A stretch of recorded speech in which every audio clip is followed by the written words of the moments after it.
안녕하십니까. 포스코 DX 로봇 자동화 센터 윤석준입니다.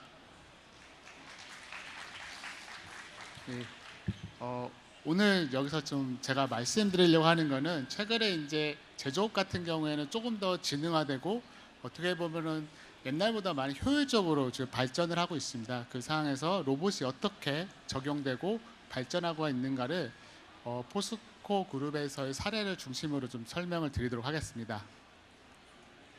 그래서 오늘 말씀드릴 거는 첫 번째는 뭐 기술 발전이나 현재 상황에 대한 개요, 그 다음에 이제 기술 동향, 그 다음에 사례, 맺은 말 이런 순서로 말씀을 드리도록 하겠습니다. 여기 있는 분 모두 아시는 것처럼 요즘에는 일할 수 있는 사람이 점점 줄어들고 있습니다. 어떻게 보면 출산율이 급격한 저하 때문에 일을 할 수 있는 사람들도 줄어들고 있고요. 또한 그 일할 수 있는 사람들도 깨끗하고 편한 일을 하려고 하는 상황입니다. 그래서 어떻게 보면 뿌리 산업이라든지 좀 더 어려운 산업에는 지금 구인난이 좀 심각한 상황입니다. 또한 기업 같은 경우에는 지속 성장 가능성이 상당한 중요한 키워드고, 그러기 위해서는 현재 ESG 같은 경우가 핵심 전략으로 나오고 있습니다. 이런 ESG 같은 경우에서 보면은 로봇 같은 경우에는 세 가지 관점에서 모두 다 장점을 좀 가지고 있습니다. 어떻게 보면 그 로봇 같은 경우에는 좀 더 효율적으로 공정을 만들어서 에너지 세이빙이라든지, 좀 전에 말씀드린 것처럼 어렵고 힘든 일을 하기 때문에 산업 안전 측면, 그러면 중첩값 같은 경우가 지금 현재 강화되고 있기 때문에 조금 더 중요시 보고 있는 관점이 되겠고, 마지막으로 지배구조 또한 로봇이나 그 자율 기계들은 데이터들이 다 쌓이게 됩니다. 그렇기 때문에 오퍼레이션 같은 경우가 좀 더 객관적으로 된다고 볼 수가 있겠습니다. 그래서 간단하게 기술 동향을 좀 보면요, 최근에는 이제 AI라든가 디지털 트윈 그런 것들이 급격하게 발전이 되면서 로봇 기술과 계속 융합이 되고 있습니다. 그래서 보면 여기 보시면 IC 10대 뉴스를 보면 2023년도, 24년도, 25년도 모두 로봇이 계속 어떻게 보면 중요한 키워드로 들어가고 있고요. 피지컬 AI를 최근에 이제 엔비디아의 전순환 사장님께서 강조한 것처럼 어떻게 보면 AI가 로봇으로서 구현이 될 수 있기 때문에 피지컬 AI의 가장 어떻게 보면 좋은 플랫폼이 로봇이 좀 될 수 있을 것 같습니다. 최근에 이제 여기 아시는 것처럼 휴머노이드가 상당히 좀 부상을 좀 하고 있습니다. 휴머노이드는 사람을 닮은 로봇이라고 좀 정의를 할 수가 있는데요. 이 휴머노이드는 사람을 닮았기 때문에 사람의 그런 지능이라든지 그런 걸 다 넣어서 좀 해볼 수 있기 때문에 좋은 플랫폼이 될 수 있습니다. 잠깐 동영상을 보시면 왼쪽에 있는 동영상을 좀 먼저 보여드릴 텐데요. 이 로봇 같은 경우에는 중국에 있는 유니트리 로봇인데, 보시는 것처럼 어떻게 보면은 사람과 거의 유사하고 민첩하게 좀 움직이는 것을 볼 수가 있습니다. 그래서 사람들은 이거를 보면 휴머노이드가 사람을 다 쫓아왔나 라고 생각을 할 수 있지만, 오른쪽에 있는 거는 이 휴머노이드를 공장에다 집어넣은 케이스가 되겠습니다. 그래서 보면은 BMW 공장의 케이스가 되겠는데요. 휴머노이드 로봇이 뭔가를 들고 이동해서 작업을 하는데, 왠지 왼쪽에 있는 로봇과는 좀 다르게 좀 더 느리고 성능이 안 나오는 느낌을 좀 받으실 것 같아요. 이게 왜 그러냐면 그 제조 환경에서는 무언가 물건을 들으면 페이로드가 가해지기 때문에 로봇에 일정한 무게를 계속 듣고 가면서 중심을 잡는다는 게 아직까지는 많이 힘들고요. 그래서 실질적으로 작업을 하는 거는 오른쪽에 있는 것처럼 산업용 로봇이 지금 아직까지는 좀 하고 있습니다. 최근에 이렇게 AI가 로봇하고 합쳐지면서 AI 로보틱스 기술이 계속 좀 발전을 하고 있습니다. 왼쪽에 보면 로봇이라는 거 정의는 나라마다 기관마다 좀 다르게 좀 정의를 하고 있습니다. 그렇지만 우리나라의 경우는 이제 지능형 로봇 촉진법에 좀 있는데요. 거기서 로봇은 여기 나와 있는 것처럼 주변 환경을 우선 첫 번째 인식을 합니다. 그 다음에 인식을 하고 두 번째 상황을 판단해서 자율적으로 동작하는 기계를 로봇이라고 좀 정의를 하고 있습니다. 그래서 이 가장 중요한 게 인식하는 부분, 판단하는 부분, 동작하는 부분 세 개로 좀 나눠질 수 있고요. 이 각각의 로봇의 기술에 AI가 지금 현재 많이 접목이 되고 있습니다. 인식하는 부분은 2D, 3D 비전이라든지, 그래서 내가 작업하려고 하는 작업 대상체를 인식을 하게 되고요. 내가 만약에 자율주행 로봇이다 그러면 주변에 있는 환경, 맵 같은 걸 인식하게 됩니다.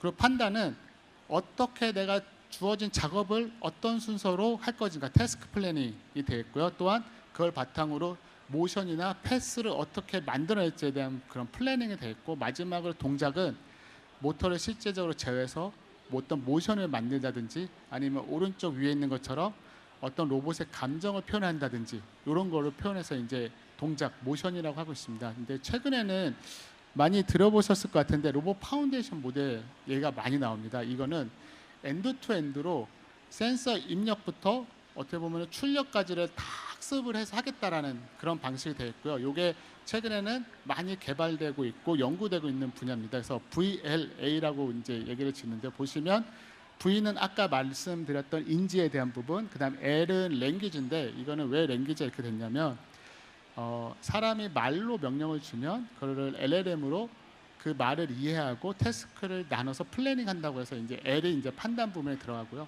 액션에서 A가 됩니다. 그래서 이런 지금 현재 그 엔드 투 엔드 학습을 하는 로봇 파운데이션 모델은 어떻게 보면 좀 제조보다는 서비스 로봇 쪽에 좀 더 많이 발전을 하고 적응을 하고 있는데, 그 이유는 이게 제조하고 산업용 쪽하고 서비스 쪽하고의 그 근본적인 특성이 좀 다르기 때문입니다.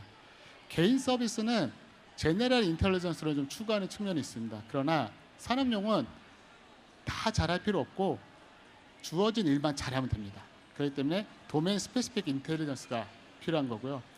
개인 서비스 또한 대상이 누가 어떤 사람한테 서비스를 할지 모르기 때문에 불특정 다수를 대상으로 하지만, 산업용 같은 경우에 특정 설비라든지 자재를 대상으로 하게 됩니다. 또한 그 퀄리티를 봤을 때도 개인 서비스는 조금 잘 안 돼도, 예를 들어 청소 로봇이 청소를 좀 못해도 사용을 할 수 있지만, 산업용 로봇은 만약에 이게 잘못 동작하면 라인이 멈추는 그런 일이 발생이 되기 때문에 품질 기준이 상당히 높고 상대적으로 수행 속도도 상당히 빠릅니다. 예를 들어서 그 전체 라인에서의 그 생산 라인에서 사이클 타임을 맞추지 못하면 추가 투자로 들어가야 되기 때문에 사이클 타임이 상당히 중요하고, 데이터 또한 뭐 서비스는 가용 공개 데이터지만 산업용은 정제되지 않고 공장 안에만 있는 비공개 데이터입니다. 또한 개인 서비스는 결과 위주라면 산업용 로봇은 왜 그런 결과가 나왔는지까지도 설명이 돼야지만이 현장에서는 좀 받아들이는 그런 것들이 있습니다.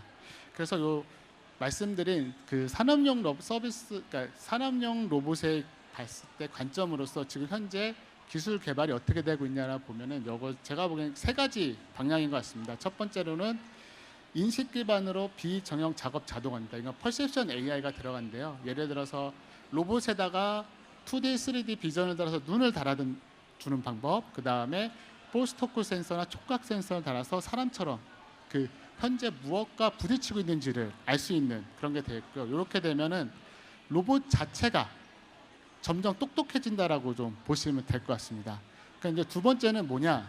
이런 똑똑한 로봇들을 사용하는 데 있어서 현장에서 로봇이 만약에 멈추게 되면 라인이 멈추기 때문에 로봇에 대한 모니터링이라든지 상태 인지를 잘해야 됩니다. 특히나 그 예지 보존을 하기 위해서는 항상 상태 모니터링이 중요하고요.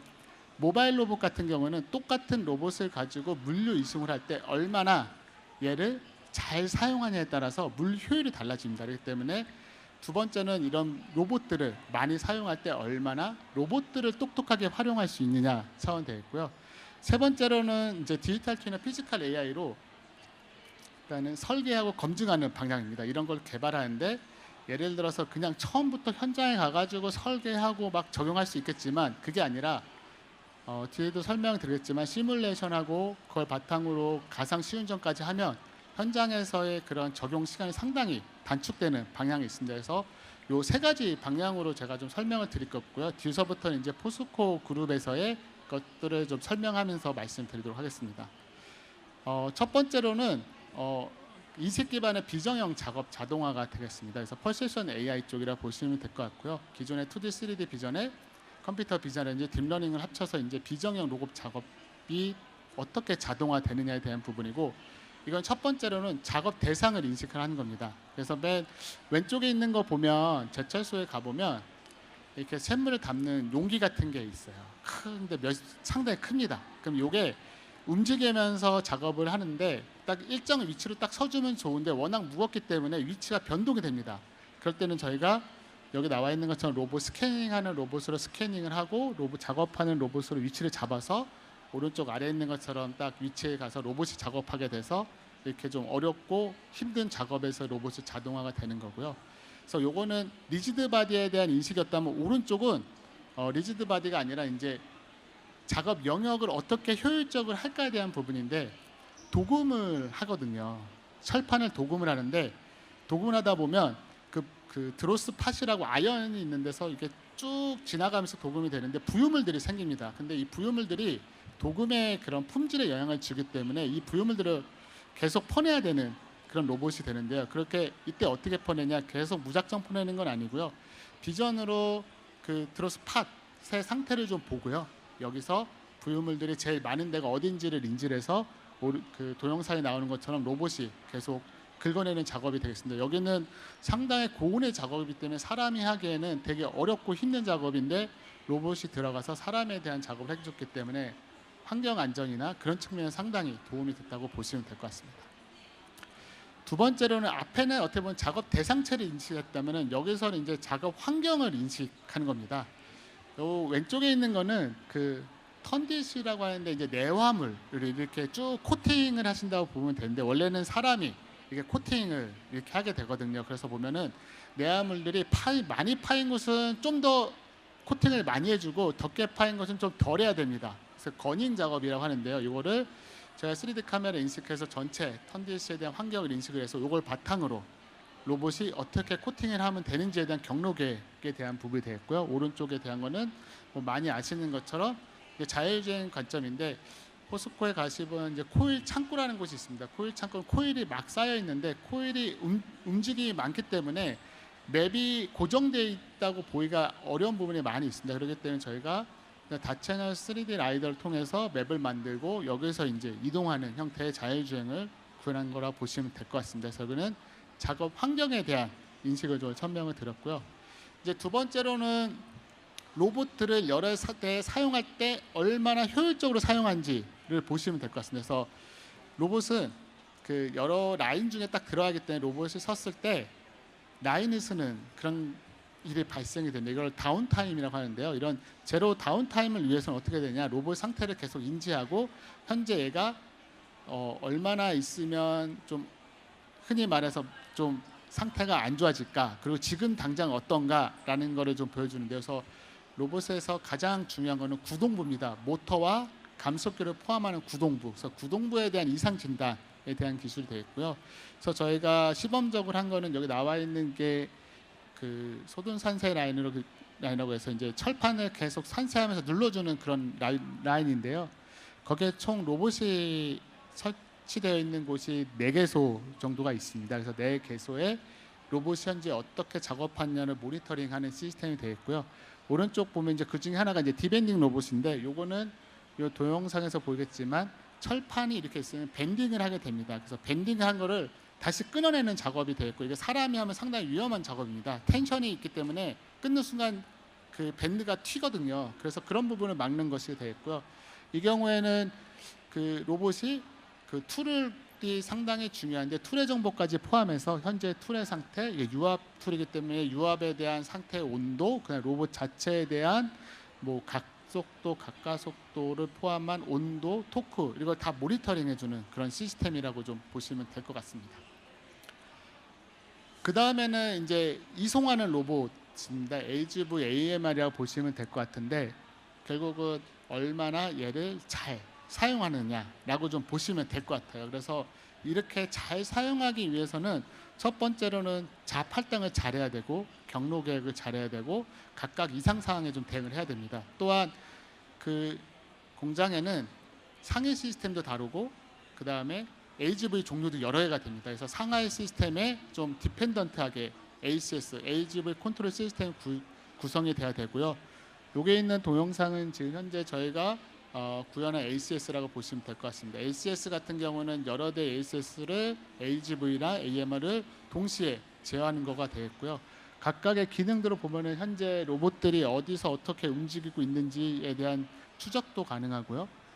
그 다음에는 그 주로 이용하는 부분을 북마크로 써서 보통 이제 100m, 200m로 움직이기 때문에 어딘지 로봇이 알 수 있는지 빨리 찾기 위한 북마크, 그다음에 성과 지표, 얼마나 얘가 일을 잘하고 있는지 못하고 있는지에 대한 성과 지표 등 이런 것들을 하고 뭐 경로 확보라든지 배터리가 얼마 이상 내려가면은 자동 충전하는 그런 것들이 다 기능이 구현이 되어 있다라고 보시면 될 것 같습니다. 그래서 저희가 이걸 구현을 할 때는 그 강화학습 기반으로 최적화를 좀 수행을 했고요. 그래서 어떻게 보면 기반의 룰 기반의 ACS보다는 좀 더 효율적으로 움직인다는 걸 볼 수 있겠고, 이런 것들이 지금 저희가 이제 포스코나 뭐 아니면 계열사 뭐 퓨처인 같은데 지금 AGV를 이용한 물류 자동화 계속 하는데요. 거기에 저희가 항상 더 있고, 이 동영상은 그 광양에 가면 PFC라는 곳이 있습니다. 여기가 뭐냐면 포스코의 자재를 만들어 놓은 그 창고, FC, 그러니까 풀필먼트 센터인데요. 여기에 이제 AGV들이 돌아다니는데 여기에 이제 적용한 그런 건이라고 보시면 될 것 같습니다. 그 다음에는 이제 로봇들을 설계를 해서 넣어야 되는데 어떻게 하면 더 효율적으로 잘할까를 보시면 될 것 같아요. 그래서 DX 기술을 활용해서 얼마나 로봇 자동화 시스템을 설계를 하고 시운전을 효율적으로 하느냐인데, 여기에서 첫 번째로 보여드릴 거는 기존 공정에다 넣을 때를 보시면 될 것 같습니다. 그래서 기존 공정에다 넣을 때가 좀 어려운 점이 뭐냐면 간섭사항이 상당히 많습니다. 그리고 우리가 갖고 있는 도면은 맞지가 않아요. 사실 공장 계속 변하기 때문에. 그래서 어떻게 하냐면 저희가 3D 스캐너로 현장을 스캐닝을 합니다. 그래서 현장 스캐닝 된 거를 가지고 어떻게 보면은 기존의 도면하고 같이 비교를 하면서 3D 모델링을 좀 하게 되고요. 그렇게 되면 이 3D 모델링은 이제 시뮬레이터 환경으로 이제 구축이 가능한 상태가 됐다는 얘기고, 그런 다음에는 시뮬레이터를 가져와서 어떻게 보면 로봇의 페이로드, 그 다음에 리치, 그러니까 로봇의 사양을 선택하고 여기서 툴 설계를 합니다. 툴 설계를 하고 툴 설계를 바탕으로 어떻게 보면 이제 작업들을 하나하나 다 만들어 나가고요. 그거를 계속 어떻게 보면은 이터레이션 하면서 최적화를 하게 됩니다. 그래서 여기서 이제 OLP 같은 경우 하면은 로봇의 프로그램까지 다 나오게 되는 상태고요. 이렇게 되면은 요거를 이제 현실로 가져갑니다. 그래서 저희가 바로 가져가는 건 아니고요. 샵 테스트라 해서 테스트장이 있습니다. 그래서 테스트장 가서 테스트를 해보고 현실에서 이제 적용을 하게 되면 오른쪽에 있는 동영상이 이제 왼쪽에서 저희가 프로그램했던 거랑 같은 게 되고, 오른쪽에 있는 동영상처럼 현장에 이렇게 적용하게 됩니다. 보시면 사실 되게 고온 지역이고 어렵기 때문에 여기서 시간을 많이 투자해서 시운전하고 셋업하는 거는 어떻게 보면은 좀 더 리스크한 작업이고, 이런 걸 최소한으로 줄여야 되기 때문에 이런 형태의 그런 그 디지털 트윈 기술을 최대한 많이 사용한다라고 보시면 되겠습니다. 요거는 이제 기존 공정에 넣었을 때를 좀 설명을 드린 거고요. 그 다음에는 신규 라인도 하게 됩니다. 그럼 이 경우에는 기존 공정하고는 조금 다르게 좀 보고 있습니다. 그래서 전체 라인을 하기 때문에 이때 중요한 거는 저희가 우선 여기 나와 있는 것처럼 3D 모델링을 하고, 이 모델링 한 거를 가지고 돌려봅니다. 돌려보면서 사이클 타임도 맞춰보고요. 간섭사항이 있는지 맞춰보고, 그 다음 여기서 그 최적에 대한 설계를 다 마치고 이제 구현을 하게 되는데요. 그러면 이때도 똑같이 동영상에 나오는 것처럼 현재 그 사이트를 가가지고 그 스캐닝을 합니다. 왜냐하면 여기도 마찬가지입니다. 아무리 아무것도 없는 라인이라고 하지만 여기도 안 맞아요, 도면하고. 그래서 간섭사항 같은 걸 다 체크를 하게 됩니다. 간섭사항을 체크를 하고 요걸 바탕으로 이제 그 저희가 설계했던 거를 여기다 넣어봅니다. 넣어보면서 이 한 개 잘 돌아갈 수 있는지 없는지를 어떻게 보면 일단 사전에 검증한다라고 좀 보시면 될 것 같고요. 특히나 공장은 그 도면에 있지 않은 물건들이 많이 있습니다. 그렇기 때문에 그런 거를 피해서 해야 되고, 이렇게 하지 않으면 어떤 일이 벌어지냐, 나중에 넣고 봤더니 간섭이 생겨요. 그러면 현장에서 그걸 고쳐야 되는데, 그럼 그게 결국은 그 납기도 못 맞추게 되고 추가적으로 돈이 계속 들어간다라고 보시면 될 것 같습니다. 그러기 위해서 이제 여기 나와 있는 것처럼 공간 확보부터 하는 것들을 3D 스캐닝 작업을 해서 설계를 한다라고 좀 보시면 될 것 같습니다. 예. 그래서 마지막으로 이렇게 나와 있는 것까지 해가지고 로봇도 돌려보고 하면서 셋업을 하게 되면은 이런 뭐 여러 가지 측면에서의 그런 셋업 시간 단축, 된다는 걸 보시고 있고, 이런 상태로 이제 라인에 들어가고 이제 셋업하는 그런 게 되겠습니다. 그래서 앞에 두 개는 어떻게 보면은 있는 곳에서 스캐닝을 하고, 스캐닝이 된 데에서 데이터를 원웨이로 좀 흘러갔다고 하면은 여기는 조금 다릅니다. 여기서 설명을 드릴 건 이제 최근에는 이제 뭐 피지컬 AI라고 하는 부분이 많이 얘기가 되지만, 사실 요거는 어떻게 보면은 기존에 계속 해왔던 그런 일이라고 볼 수 있겠고요.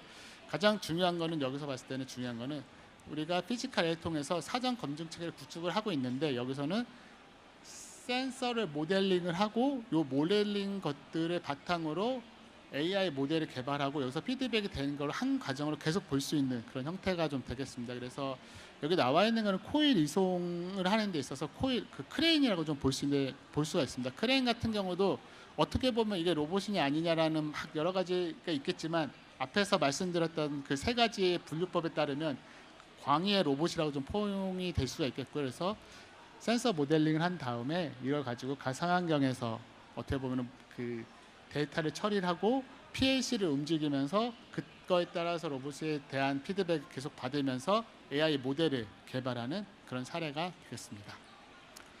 그래서 제가 이제 포스코 사례를 가지고 좀 설명을 드렸는데요. 지금 현재 산업계에서는 지능형 자율제조 프로세스로 계속 진화를 좀 하고 있습니다. 이를 위해서는 아까 말씀드린 사람하고 AI하고 로봇이 지금 협업하는 인터넷 팩토리 실현이 좀 필요한 상황이고요. 기존에는 IT하고 OT 기술만 합해졌다면, 이제는 AI 로봇이 융합이 좀 되어야 되고, 이런 인터넷 팩토리를 위한 피지컬 AI 기술은 현실 세계를 이제 잘 모사하고 피드백에 당연히 돼서 이런 환경에서 시뮬레이션되고 사전 검증이 돼야지만 효율적으로 임플레멘테이션 돼서 현장에 적용이 될 수 있다라고 생각합니다. 예, 발표는 여기까지 마치도록 하겠습니다.